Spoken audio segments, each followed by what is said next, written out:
Welcome to Areas Under a Curve. This is our first in our integration series. So we want to consider this function y equals x squared, and we actually would like to work out how much area is underneath this curve between 0 and 1. So we're actually trying to find this area under here. Now to do that, we have a multitude of ways, and the first way we're going to learn is doing approximation using shapes that we typically know. The first being the area of a triangle. So we're actually going to basically estimate the fact that that area under the curve is this area here. And we know that we're actually getting more area than we need because there's this area here that is, in fact, we already know that is over. But it is an estimation. Now, if we know the area of a triangle, if we think back to when we did this, we know that the area of a triangle is half base times height. Now, because our range is from 0 to 1, we know that this base is obviously going to be 1.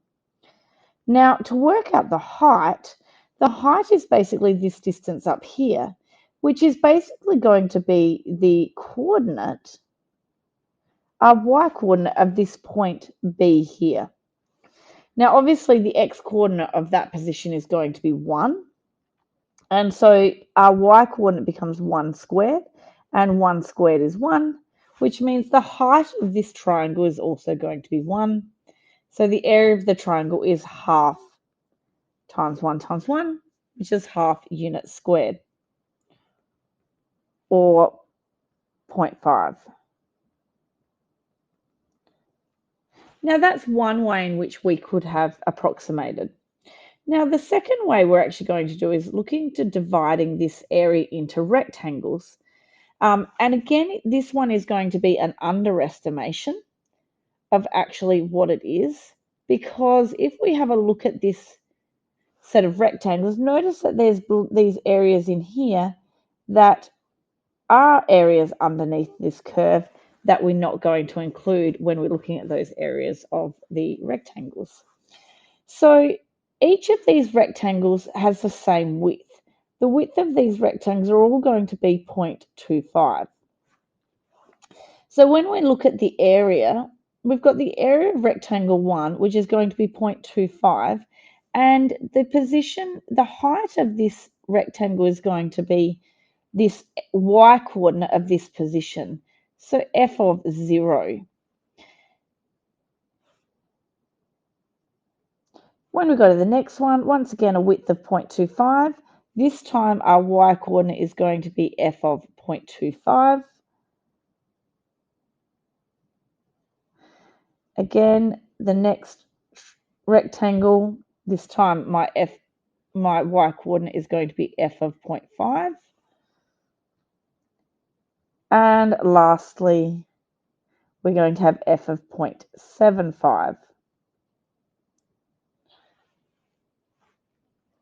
Now notice that common thing here, they all have this same width here, which means we can actually get in the habit of just bringing that out the front.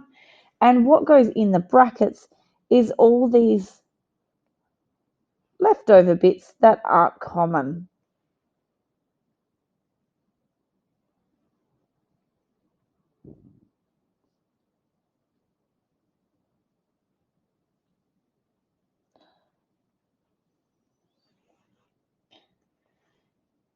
Now, at this point in time, you could certainly get your calculator and sub this all straight into your calculator. And it's going to give you the appropriate answer. Now, obviously 0.25 squared is 0.0625, 0.5 squared is 0.25, and 0.75 squared is 0.563.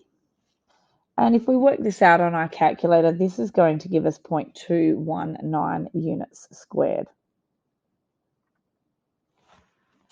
Now that's one way. Now the next way we look at is still looking at rectangles, but notice that this one is going to be an overestimation.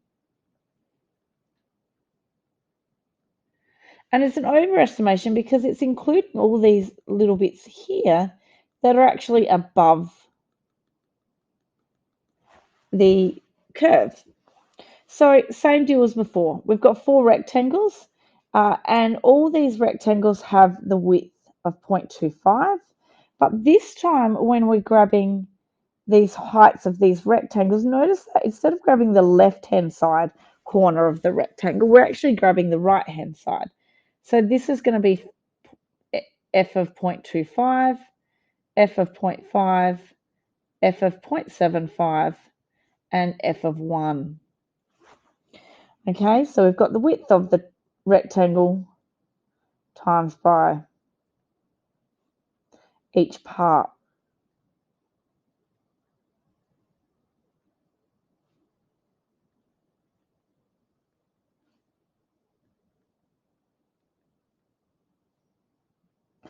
Now notice what happened before is happening again.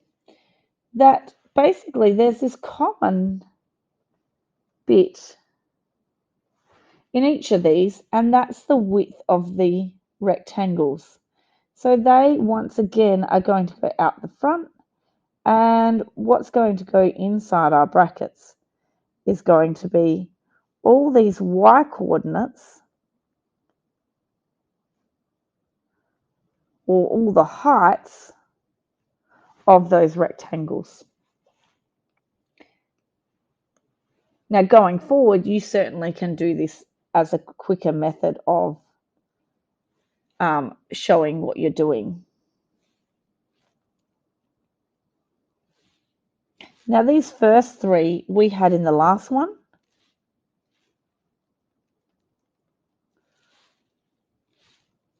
And the only one we've got to add on is we've got to add f of 1, and 1 squared is obviously 1, so we can add that on. And that's going to give us an area of 0.468 units squared. Now what you'll notice is 1 is an overestimation and 1 is an underestimation. Now what we can do from there is, now that we've got that, is we can look at this and we can recognize that the area of the lower rectangles, so these here, they're going to be less than actually what the area is, because all those blue spots that we didn't include. So the area of the lower rectangles is going to be less than the area under the curve. But the area above with the upper rectangles, that's actually going to be more than the area under the curve. And ultimately, our goal is actually to find the area that is under the curve. So the question lies is, how can we make this more accurate? And we can basically think of this as 2 ways. One way in which we can do this is we can actually increase the amount of rectangles that we are using. Okay, and what you'll notice as we go across, as we use more and more rectangles, is this area that is under the curve that we're missing out on is actually going to get smaller and smaller. And the same occurs for when we're looking at the overestimate, that these extra bits that we're adding are obviously reducing. Now, when we do this, so one way is obviously to increase the amount of rectangles, and it means that we're going to get better. But the other is actually to find the average.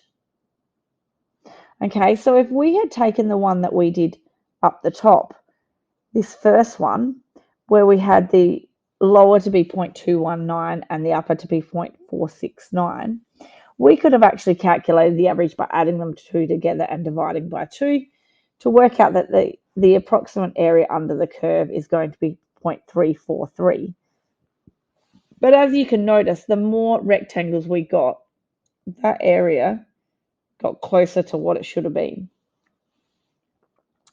And from this, we can basically assume that the area under that curve is going to be approximately 0.333 units squared. Now, later on in this topic, we will actually work out exactly what it was. Now, for the moment, let's do another one. This time, we've got the function y equals x to the power of 4. Once again, we're going to divide it up into lower and upper rectangles. But remember, we kind of learnt a shortcut earlier. And the shortcut earlier was we put the width out the front, and we're going to then add all the heights inside the bracket.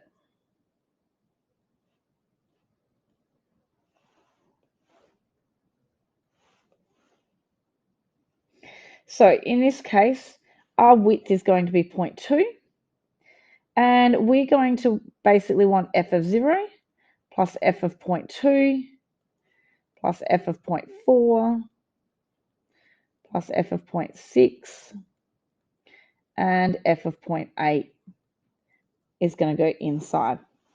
So remember that when we're finding f of 0, what we're actually doing is subbing in this 0 where the x is in this function here.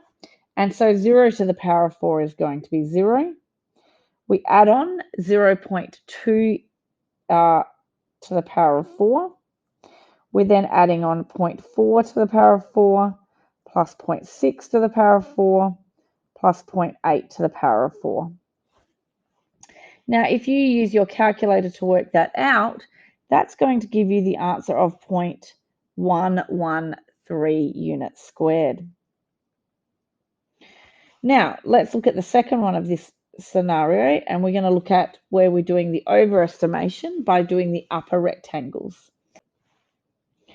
0.2 is going to be the width, and then we're after f of 0.2 plus f of 0.4 plus f of 0.6 plus f of 0.8 plus f of 0.1, which means we're going to times this by 0.2 to the power of 4 plus 0.4 to the power of 4 plus 0.6 to the power of 4 plus 0.8 to the power of 4 plus 1 to the power of 4.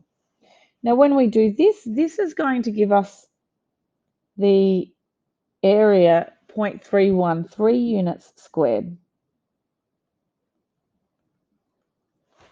Now, what we learnt before is there are two ways to make this better. The first being to make more rectangles, and the second to be looking at the average. So to look at the average, I'm going to add those two together, and I'm going to divide it by 2. And when I do that, I get 0.213 units squared. And that is a good approximation of the area under this curve between the value of 0 and 1. You can now go on to complete the questions for area under a curve in your booklets.